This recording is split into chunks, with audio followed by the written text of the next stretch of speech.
Simba es un proyecto gratuito de promoción de la lectura. Ayúdanos a que nuestros libros lleguen a más gente compartiendo lecturas en las redes sociales. Si puedes y quieres, también puedes hacer una donación para mantener el proyecto y posibilitar que nuestra biblioteca siga creciendo. La fe. Miguel de Unamuno. Ensayo, religión. P. ¿Qué cosa es fe? R. Creer lo que no vimos.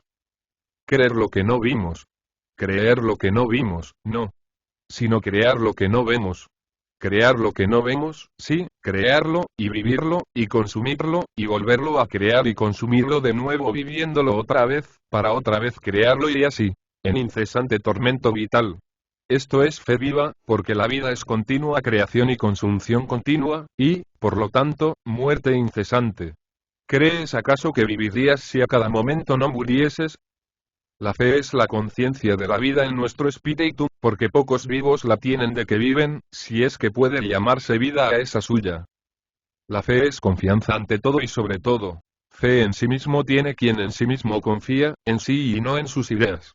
Quien siente que su vida le desborda y le empuja y le guía. Que su vida le da ideas y se las quita. No tiene fe el que quiere, sino el que puede. Aquel a quien su vida se la da, porque es la fe don vital y gracia divina si queréis. Porque si tienes fe inquebrantable en que has de llevar algo a cabo, fe que transporta montañas, no es en rigor la fe esa la que te da potencia para cumplir ese transporte, sino que es la potencia que en ti latía la que se te revela como fe. No espolees, pues, a la fe, que así no te brotará nunca. No la urbes. Deséala con todo tu corazón y todo tu ahínco, y espera, que la esperanza es ya fe. Eres débil. Confía en tu debilidad, confía en ella, y ocúltate, bórrate, resígnate. Que la resignación es también fe. No busques, pues, derecha e inmediatamente, fe. Busca tu vida, que si te empapas en tu vida, con ella te entrará la fe. Pon tu hombre exterior al unísono del interior, y espera. Espera, porque la fe consiste en esperar y querer. La fe se alimenta del ideal y solo del ideal, pero de un ideal real, concreto, viviente, encarnado, y a la vez inasequible. La fe busca lo imposible, lo absoluto, lo infinito y lo eterno. La vida plena. Fe es comulgar con el universo todo, trabajando en el tiempo para la eternidad, sin correr tras el miserable efecto inmediato exterior. Trabajar, no para la historia, sino para la eternidad. Fe es si predicas de noche, en medio del desierto, mirar al parpadeo de las estrellas y confiar en que te escuchan y hablarles al alma, como San Antonio de Padua predicaba a los peces. El intelectualismo es quien nos ha traído eso de que la fe sea creer lo que no vimos, prestar adhesión del intelecto a un principio abstracto y lógico, y no confianza y abandono a la vida que irradia de los espíritus, de las personas, y no de las ideas, a tu propia vida. A tu propia vida, sí, a tu vida concreta, y no a eso que llaman la vida, abstracción también, ídolo. Ver en el orden religioso, y en el único orden religioso que en nuestras almas elaboradas por el cristianismo cabe, en el orden religioso cristiano. Ver en él que fe es confianza del pecador arrepentido en el Padre de Cristo, única revelación para nosotros del Dios vivo. Es la única fe que salva, y lo único que salva. De ella brotan las obras, como del manantial el agua. Escudriñad la lengua, porque la lengua lleva, a presión de atmósferas seculares, el sedimento de los siglos, el más rico aluvión del espíritu colectivo. Escudriñad la lengua. ¿Qué os dice? Fe, nuestro vocablo fe, lo heredamos, con la idea que expresa, de los latinos, que decían fides, de donde salió fidelis, fiel, fidelitas, fidelidad, confidere, confiar, etc. Su raíz fide es la misma raíz griega ye, labial por labial, y dental por dental, del verbo elei, persuadir, en la voz activa, y eoeae, obedecer, en la voz media. Y obedecer es obra de confianza y de amor. Y de la raíz salió eoeo, fe, cosa muy distinta de la ilueo conocimiento. Id al alemán y tenéis la v, fe, del antiguo alto alemán Gilouban, gótico Galautjan, de la raíz liu, lup, que indica idea de amor. Mas es en griego, donde en la diferencia entre pistis y gnosis se percibe el matiz propio del concepto de fe. Acababa de pasar Jesús por el mundo, donde quedaba aún el perfume de su huella y el eco vivo de sus palabras de consuelo. Aún alumbraba a sus discípulos su memoria vivificante, como dulce crepúsculo de sol que ha muerto besando, entre nubes de sangre, a la cansada tierra. jóvenes las comunidades cristianas, esperaban la próxima venida del reino del Hijo de Dios e Hijo del Hombre.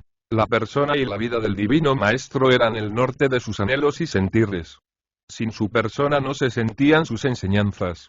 Sin su vida no se penetraba en sus obras, inseparables de él mismo. Sentíanse henchidas de verdadera fe, de la que con la esperanza y el amor se confunde, de lo que se llamó pistis, morieo, fe o confianza, fe religiosa más que teologal, fe pura, y libre todavía de dogmas. Vivían vida de fe.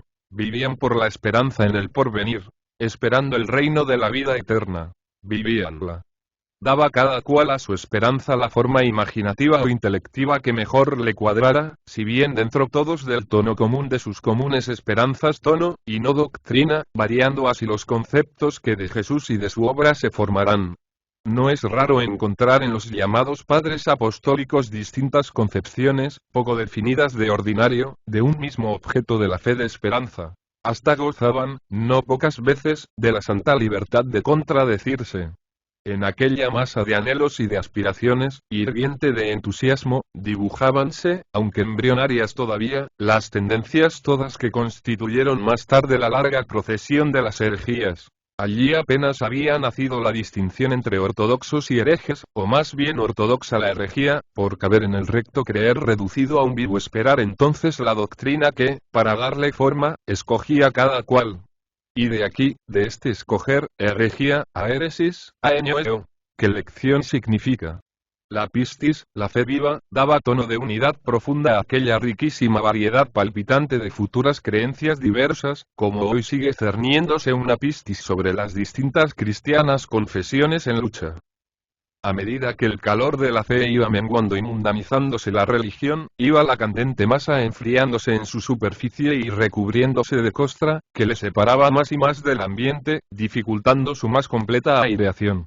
Así se cumplía la fatal separación entre la vida religiosa y la vida común, cuando ésta no debería ser más que una forma de aquella. Aparecieron puntos de solidificación y cristalización aquí y allí. La juvenil pistis fue siendo sustituida por la gnosis, y el conocimiento, la creencia, y no propiamente la fe, la doctrina y no la esperanza. Empezóse a enseñar que en el conocimiento consiste la vida. Convirtiéronse los fines prácticos religiosos en principios teóricos filosóficos, y la religión en una metafísica que se supuso revelada. Nacieron sectas, escuelas, disidencias, dogmas por fin.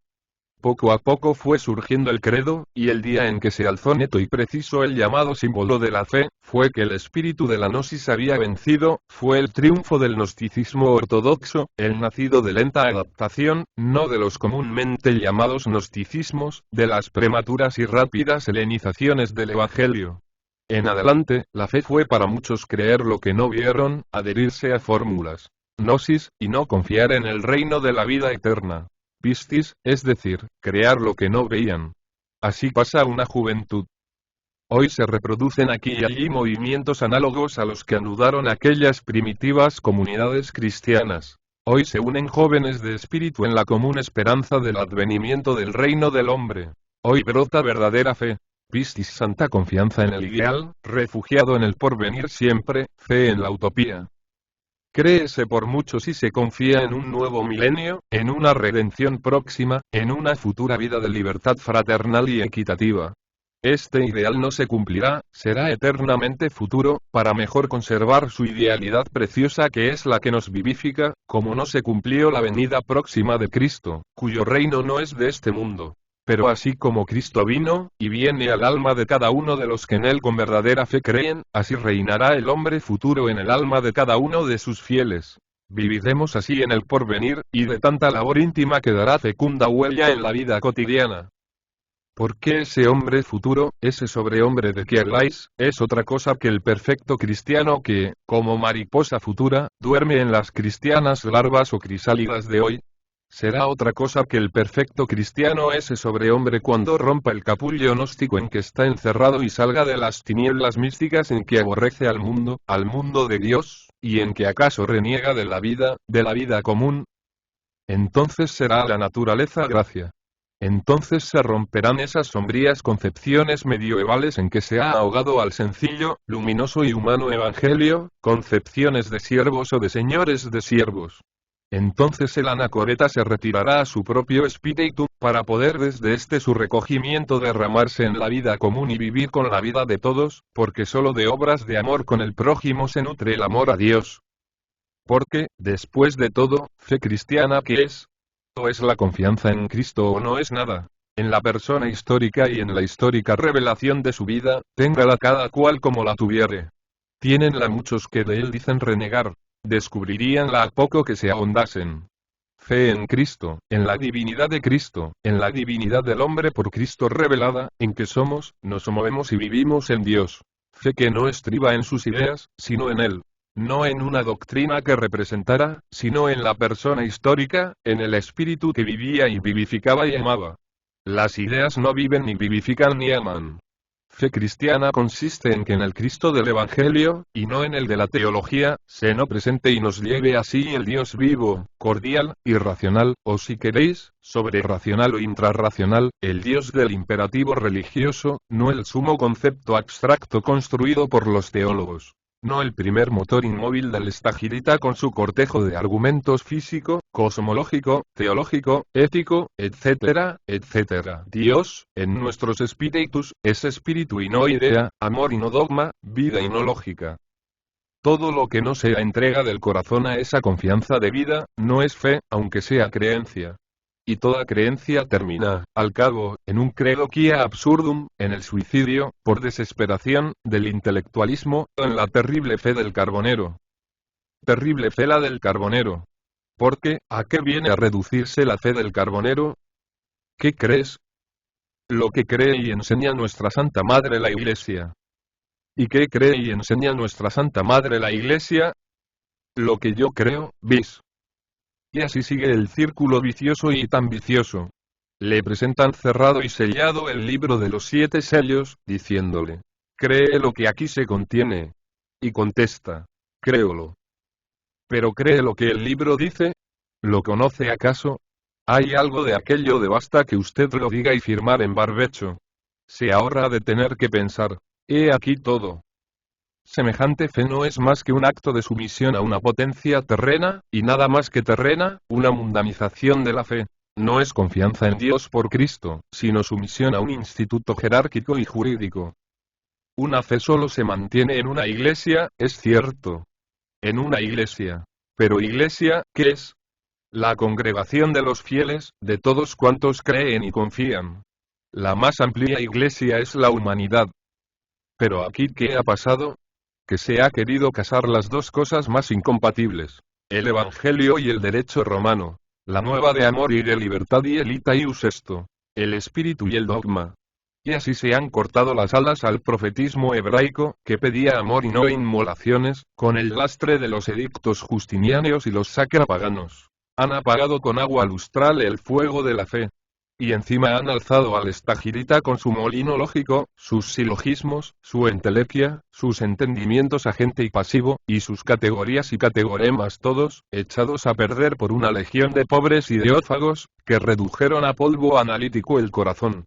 A la sombra del mortífero derecho canónico brotó la decadente teología, hija más que madre de aquel, brillante fantasía helénica sobre motivos evangélicos, sometida luego a las cinchas leguleyescas del espíritu romano, espíritu de soldados y de pretores, de disciplina y de código, que se formó en el adversus ostema eterna auctoritas y en el itaius esto. Y acabó por ser la auctoritas el único ius ejercido adversus hostes, contra los fieles todos, convertidos en hostes, en enemigos. Porque sí, el hombre es el enemigo, el hombre es el malo. Contra el hombre hay que esgrimir la ley, porque el hombre es, por naturaleza, rebelde y soberbio. Pobre hombre. Y todo se vuelve chigoletes. ¿Qué es eso de chigoletes? Dirás. Acude al capítulo 12 del libro de los jueces, y hallarás su explicación. Él aquí. Los de Efraim movieron guerra a los de Galaad, y juntando Jefté a estos, peleó contra Efraim. Y los galaditas tomaron los vados del Jordán a Efraim, y sucedía que cuando alguno de los de Efraim, que había huido, decía, pasaré. Los de Galaad le preguntaban, ¿eres tú efraimita? Si respondía que no, le decían, pues di es Chibolet. Y él decía Sibolet, porque no podía pronunciar de aquella suerte. Y entonces le echaban mano y lo degollaban junto a los vados del Jordán. Y murieron entonces de los de Efraín 42.000. He aquí lo que nos cuenta el libro de los jueces en los versillos 5 y 6 de su capítulo 12. Que es como si moviendo guerra los de Castilla la Vieja a los de la Nueva, cuando alguno de estos intentase pasar el Guadarrama le dijeran, ¿eres madrileño? Y si respondiese que no, pues di pollo, y él diría pollo, porque no pueden pronunciar de aquella suerte. Y entonces le echaran mano para degollarle en los puertos del Guadarrama. Y ha quedado la palabra Eschibolet, sobre todo en inglés, Shibolet, lenguaje que, como pueblo que lo habla, se ha formado en gran parte bajo el influjo de tradiciones bíblicas en el sentido de santo y seña de un partido cualquiera o de una secta. Nosotros no hemos adoptado el vocablo, pero la cosa, estamos llenos de chibolets, o chiboletes, si preferís esta forma, ya adaptada a nuestro idioma, de santos y señas. Chiboletes por todas partes. Jesuita. Y cree haber dicho algo. Krausista. Y se queda tan descansado nuestro hombre. Chiboletes, chiboletes por todas partes, chibolete de la falta de fe. Di pollo. Y contesta el pobre diciendo, pollo. Y, pollo, pollo dices, y pues te degüello, que tú eres efraimita. Entre luchas cruentas e incruentas, con infinito trabajo, con ansias íntimas, con angustias y anhelos, con desesperaciones y júbilos, brotó del alma de una comunidad un dogma, flor de una planta rebosante de vida, de una planta con raíces y tallo y hojas y savia. Y la comunidad transmitió a sus más jóvenes retoños esa flor preciada, que habría de dar fruto, o mejor aún, en la cual habría de dar fruto la planta. Y lo dio. Pero al darlo murió la flor, como es forzoso. Y guardaron los fieles sus ajados pétalos en un relicario, y bajo fanal los tienen y rinden culto a esos ajados pétalos de la flor muerta. Y entre tanto se seca la planta y no da ya fruto. Mas los ajados pétalos, como esas flores que se guardan prensadas entre las hojas de un devocionario, recuerdo hay. De amores que pasaron, hanse convertido en chibolete. Y cuando llega algún efraimita y se acerca al fanal del relicario, hácele oler el galadita la flor ajada, a través de la vitrina, la flor prensada del herbario litúrgico, y le dice, ¿a qué huele? Y si el efraimita es sincero y contesta, según sea de fino su olfato, o bien, no me huele a nada. O ya, huele a muerto. A degollarle. A degollarle. A degollarle moralmente. A marcarle con el hierro. Sobre él la inquisición inmanente y difusa. No huele la flor. No huele la flor. No tiene olfato. Desgraciado. Y no tiene olfato. Desgraciado. Y desgraciado, sí, digno de conmiseración y lástima, pero un peligro para los demás, porque esas infernales corizas son infecciosas, y va a cundir la enfermedad, va a estropearnos la pituitaría, van a perder el olfato los fieles galaditas, y si lo pierden, ¿qué será, Dios mío, de la tribu de Galaad? Sin olfato habrá de envenenarse, porque es el olfato el centinela de la boca, y sin él el paladar no sirve. La espada de Jefté, pronto, a degollarlo. A degollarlo antes de que nos contagie su infernal coriza y perdamos el olfato y no olamos la flor misteriosa y se nos amargue la vida. Sí, hay que evitar a toda costa el perder el olfato, eso que llaman perder el olfato espiritual, y que no es nada menos que ganarlo o recobrarlo. Es menester impedir que la flor seca del herbario nos huela a muerto o a seco, y que vayamos al campo libre a buscar las flores que crecen al sol y que dan fruto y mueren. Porque solo fructifica la flor cuando muere, como solo muriendo da nueva planta el grano. Muriendo o no, renaciendo. Y lo que no es incesante renacimiento, ¿qué es? Ello se extasiaba ante eso de que el credo se cante. Se canta, sí, pero no se reduce a letra de música, tralalá de melopea. Qui ex patre filioque procedit. Este filioque costó mares de tinta, y supremos esfuerzos de ingenio, y legiones de silogismos y enormidad de invectivas. Y bien, ¿en qué vivifica la vida del que lo repite hoy? ¿Por qué lo han suprimido del credo popular, del vulgar, del que se enseña en las escuelas, del credo adusum servite coris, mientras persiste en el otro, en el litúrgico, en el cantable? ¿En qué le hace más divino, mejor, al que lo canta o oye cantar? ¿En qué se levanta el corazón? ¿Qué luz le da ese filioque para ascender al amor? Pero no condenéis ninguna fe cuando sea espontánea y sencilla, aunque se viese forzada a verterse en formas que la deformen. Toda fe es sagrada. Lo es la fe del fetichismo, que anima, consuela, da fuerzas, infunde ánimo, hace milagros. Ver la imagen prodigiosa, el tosco leño milagrero, tallado a hachazos, por un aperador tal vez, el leño a cuyos pies han ido a dejar generaciones de aldeanos, sus pesares, sus ansias, sus angustias, a avivar sus vislumbres. Todo allí lleno de exvotos. Muletas mugrientas, trenzas de pelo, camisitas amarillas con el polvo del tiempo, cintas ajadas, pinturas toscas, miembros de cera, quebradizas y luego, entrada en Nuestra Señora de las Victorias, de París, pongo por caso. Aquello es el cementerio del fetichismo, donde éste hiede en su seca osamenta. Hanse convertido los espontáneos exvotos en reguladas inscripciones, grabadas con letra roja en marmolillos blancos. Parece el templo un periódico, con sus gacetillas y anuncios. ¿Recuerdan las inscripciones aquellas las listas de adhesiones de los periódicos de partido o los nichos de un cementerio? Hiede a osario. Está ya el fetichismo reglamentado, sometido a partida doble, con su libro mayor, su copiador de cartas y su libro de caja, sobre todo el libro de caja. Pero luego se ha perfeccionado el sistema, y tenemos ya, en otra parte, el laboratorio de ensayo de los milagros. A los pocos días de haber visitado Nuestra Señora de las Victorias, con sus vastos muros anunciadores, entré en cierta vulgarísima iglesiuca de una aldea de mi tierra vasca, allá entre las montañas que se embozan en llovizna. A la entrada, a la derecha, el rústico bautisterio, la gran pila de piedra donde reciben el agua los hijos de aquellos aldeanos, acaso mientras los helechos, brezos y argonas se empapan en la que de los frondosos castaños les cae. La parte delantera de la nave, de suelo de madera, es cementerio en que descansan los restos de aquellos que trabajaron y murieron en paz. En el suelo, paños negros llenos de lagrimones de cera. En otros sitios papelones, planas con los palotes, del nieto acaso de quien debajo reposa, pedazos de periódico, uno con anuncios de Singer, papeles pintados, y sobre estos paños y papeles, en trozos de madera vieja y negra de distintas formas, una arrollada cerilla amarilla, que fue jugo de flores no hace mucho, cerilla que se consume en luz triste sobre los muertos. Allí, cubierta la cabeza con la mantilla negra, cuya borlita les cuelga sobre la frente, y cubriéndose con el moquero la cara, llorarán en silencio, mascullando oraciones, las pobres caseras, mientras lagrimea la cerilla. ¿Qué piensa del filioque esa casera? ¿Alguna vez se habrá fijado acaso en la cara de cera de aquella dolorosa envuelta en su manto negro, del altar de la izquierda?